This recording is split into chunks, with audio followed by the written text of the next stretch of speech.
जय माता दी दोस्तों, मैं आचार्य वसुधा आप सभी का हार्दिक अभिनंदन करती हूँ आपके अपने YouTube चैनल गुरु सप्तऋषि ज्योतिष शिक्षण संस्थान की ओर से। दोस्तों, आज के वीडियो में हम बात करने वाले हैं साप्ताहिक राशिफल के बारे में। कैसा रहेगा 12 सितंबर 2022 से लेकर 18 सितंबर 2022 तक का ये सप्ताह ग्रह गोचर की दृष्टि से आपके लिए। जानेंगे क्या करें क्या ना करें, कौन सा है लकी नंबर और कौन सा है लकी कलर।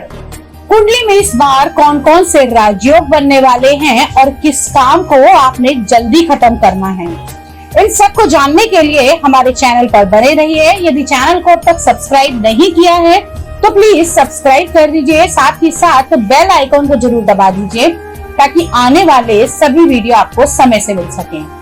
तो चलिए बात करते हैं साप्ताहिक राशिफल के बारे में। लेकिन सबसे पहले जान लेते हैं कि इस सप्ताह कौन कौन से ग्रह राशि परिवर्तन करेंगे, साथ ही साथ कौन कौन से विशेष व्रत पर्व त्योहार आने वाले हैं। बात करें अगर 12 सितंबर की, तो इस दिन तृतीया का श्राद्ध होगा। 13 सितंबर को अंगारकी चतुर्थी का व्रत रखा जाएगा। उसके बाद में अश्विन संक्रांति होगी। जी हाँ, सूर्य कन्या राशि में प्रवेश करेंगे 17 सितंबर 2022 को।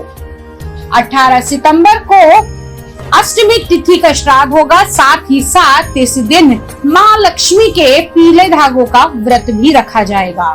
तो ये तो था ग्रह गोचर और साथ ही साथ व्रत पर्व और त्योहार। अब जान लेते हैं कि इस ग्रह गोचर का आपके जीवन पर क्या प्रभाव पड़ने वाला है तथा आपकी कुंडली में कौन कौन से ग्रह कहां पर स्थापित हैं। आइए अब बात करते हैं मिथुन लगन वाले जातकों के लिए कैसा रहने वाला है 12 सितंबर 2022 से लेकर 18 सितंबर 2022 तक का ये सप्ताह ग्रह गोचर की दृष्टि से। आइए सबसे पहले जान लेते हैं कि इस सप्ताह आपकी कुंडली में कौन कौन से ग्रह कहां गोचर करने वाले हैं। अगर हम बात करें मिथुन लगन की, तो आपके लगन के स्वामी चतुर्थ भाव में उच्च होकर विराजमान है। जी हाँ, बुध का गोचर चल रहा है आपकी कुंडली के चतुर्थ भाव में। सूर्य और शुक्र की युति बनी है कुंडली के तीसरे भाव में। केतु का गोचर चल रहा है आपकी कुंडली के पंचम भाव में तथा शनि आपकी कुंडली में अष्टम भाव में विराजमान है। गज केसरी योग बना है आपके कर्म स्थान पर। राहु चल रहे हैं आपकी कुंडली के एकादश भाव में तथा मंगल का गोचर आपकी कुंडली के द्वादश भाव में है। तो अब इस ग्रह गोचर का आपके जीवन पर क्या फल पड़ने वाला है या क्या प्रभाव पड़ने वाला है, आइए जानते हैं आज के इस वीडियो में। सबसे पहले अगर मैं बात करूं तो सबसे बड़ी बात, इस सप्ताह में आपकी कुंडली में आपके कर्म स्थान पर एक योग बना है जिसे हम गुरु और चंद्रमा की युति से बना हुआ गज केसरी योग मानते हैं। दोस्तों, गज केसरी योग जब भी बनता है तो आपको लाभ की प्राप्ति होती है। साथ ही साथ इस समय में आपके काम में अच्छी इंप्रूवमेंट भी आती हुई दिखाई देती है। अब बात कर लेते हैं आपके व्यवसाय में आप क्या ऐड ऑन कर सकते हैं। आप किसी भी ऐसे व्यक्ति के साथ में काम करते हैं जो कहीं ना कहीं चंद्रमा से बहुत ज्यादा कनेक्ट है, तो आपके काम में बहुत ही बढ़ोतरी होती हुई दिखाई देगी। अब बात कर लेते हैं आप लोगों के जीवन संबंधों के बारे में। तो आपके सप्तम भाव के स्वामी 12वें भाव,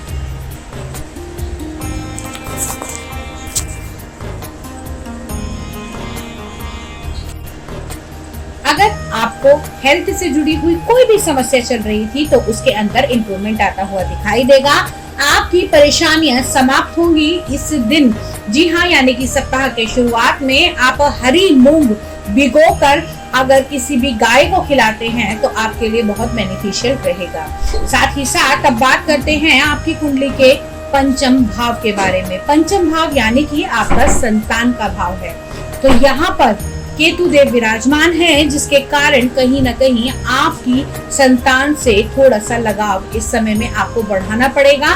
मेडिटेशन के जरिए अगर आप काम को आगे करते हैं तो आपकी इंट्यूशन लेवल भी बढ़ेगी, जिससे आपको आगे आने वाले समय में अच्छी राह मिलती हुई दिखाई देगी। अब बात कर लेते हैं आपके दाम्पत्य जीवन के बारे में। तो दाम्पत्य जीवन की अगर मैं बात करूं तो कुंडली के सप्तम भाव से हम इसका निर्णय करते हैं और सप्तम के स्वामी इस समय अपनी ही राशि में गज केसरी योग के साथ में आपके कुंडली के दशम भाव में विराजमान हैं, जो एक बहुत ही अच्छा शुभ संयोग बना हुआ है।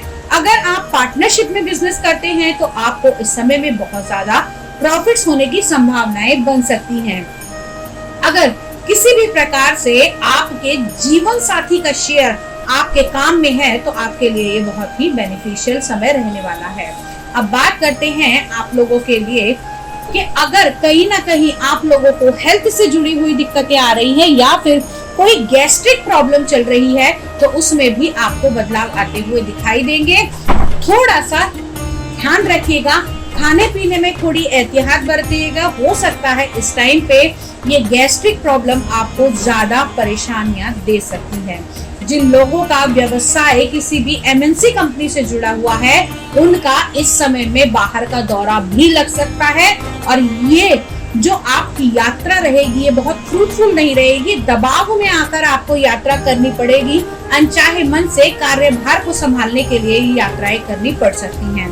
पारिवारिक तौर से ये सप्ताह आपके लिए अच्छा रहने वाला है। जीवन साथी के साथ में भी समय अच्छा व्यतीत होगा, लेकिन सिर्फ और सिर्फ आपको इस समय में अगर कुछ नया खरीदने के लिए जा रहे हैं, वो नया भी वाहन से जुड़ा हुआ या मकान से जुड़ा हुआ, तो उसके लिए आप 17 तारीख के बाद में रुक कर अगर कुछ इन्वेस्टमेंट करते हैं तो ज्यादा बेटर रहेगा। अब बात कर लेते हैं आप लोगों के लिए लकी कलर और लकी नंबर। लकी नंबर इस समय आपके लिए रहने वाला है नंबर 3 और लकी कलर रहेगा ग्रीन कलर। आज के राशिफल में इतना ही। यदि आप अपनी कुंडली का विश्लेषण करवाना चाहते हैं तो आप मेरे नंबर पर मुझे संपर्क कर सकते हैं। साथ ही साथ आपके किसी एक सवाल का फ्री जवाब दूंगी हमारे आज के राशिफल में, जो डेली सुबह लाइव होता है। तो जुड़े रहिए, बने रहिए। अगर वीडियो अच्छा लगा हुआ हो तो आगे शेयर भी कीजिए। तब तक के लिए जय मां भगवती।